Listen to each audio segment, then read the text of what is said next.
الشيطان قال يا آدم هل أدلك على شجرة الخلد وملك لا يبلى فأكلا منها فبدت لهما سوآتهما وطفقا يخصفان عليهما من ورق الجنة وعصى آدم ربه فغوى ثم اجتباه ربه فتاب عليه وهدى قال اهبطا منها جميعا بعضكم لبعض عدو فإما يأتينكم مني هدى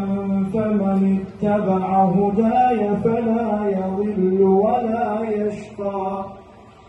ومن أعرض عن ذكري فإن له معيشة ضنكا ونحشره يوم القيامة أعمى قال رب لم حشرتني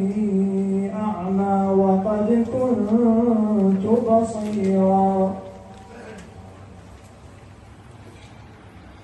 قال كذلك أتتك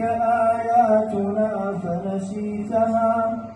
وكذلك اليوم تنسى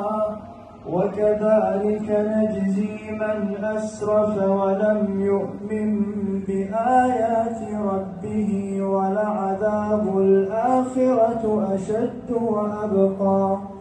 ولعذاب الآخرة أشد وأبقى أفلم يهد لهم كم أهلكنا